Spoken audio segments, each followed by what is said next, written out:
Looking back on my childhood, I, like most others, found myself in a rather interesting position where I would constantly be trying to balance my nerd side with the side of my perceived personality to the people at my school. Never quite in, never quite out of either side. However, there were those people who had fully committed to their geekiness, and I still envy them to this day. The fractioning off of these subcultures created a rather unfortunate situation. You see, the quote in crowd was the exclusive clique to join and be accepted into. While I don't want to overgeneralize, I think most will agree that this group was not only incredibly selective, but could also be brutally judgmental to the things they didn't understand.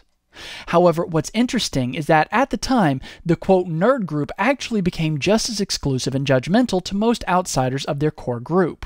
This caused a polarizing culture that has lasted decades. It would seem that the nerd culture circled the wagons and took on defensive roles to protect their group. What's even more interesting is how the nerd business evolved into this role with them. If you were to look at the foundations of things like comic books and Dungeons & Dragons as an outsider, all you would see is a convoluted mess that weaves in and out of layers of complexity not navigable to the inexperienced person. Video games were even guilty of this, with certain franchises being inaccessible to those who weren't already familiar with it. And so the war raged. The sides split from one another, and the gap between them grew wider and wider. However, if we look now, something amazing has begun. While these two sides still have a level of segregation today, the gap between them continues to narrow more and more. The line between being what I might classify as a nerd versus being accepted into the general public is blurring at an alarming rate. The exclusivity of both groups appears to be falling away slowly but surely. The question I've had is simple. Why? Well, after some thought, I have a few ideas. In the early and mid-90s, technology in the quote nerd industry was beginning to boom, and my generation was growing up with it all happening around us. Our parents didn't really understand it, and neither did many of the kids we grew up with. There were still great stereotypes surrounding the comic book and D&D fans, and computers were very quickly adopted as a byproduct of this culture. If you enjoyed playing video games, you were a nerd and were cast away as a social pariah. However, over the last 15 to 20 years, we've seen a change. In this time, technology has not only grown, but it has become an integral part to our everyday lives. Throughout this process, video games became universally cool to almost all walks of life. Cell phone games and mobile devices have played a huge impact.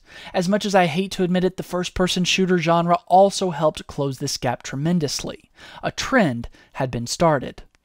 The closing of the gap promoted tolerance and acceptance. It helped break the tide of exclusivity among the two groups.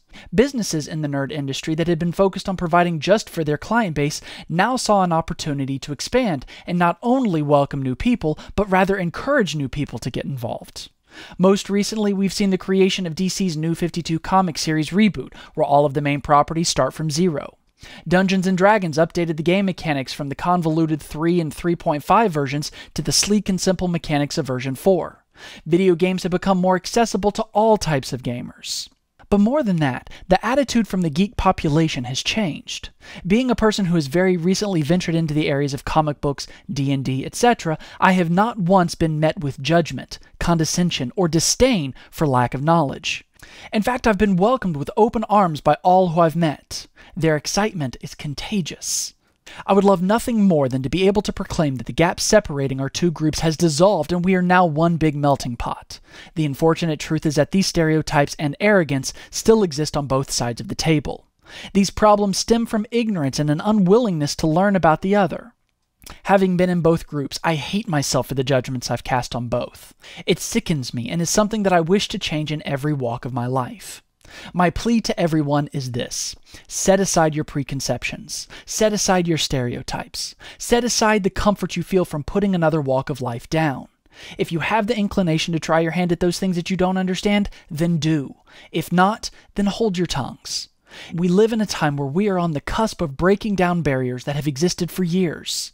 When the walls finally come down, do you want to look back and see yourself as a person who had been trying to bring them down, or as a person who had been desperately trying to keep them up? When I look back, I see decisions I've made that I'm not proud of, but I'll be damned if that will keep me from trying to rectify them both now and in the future. The cry of my heart is simple. Join me.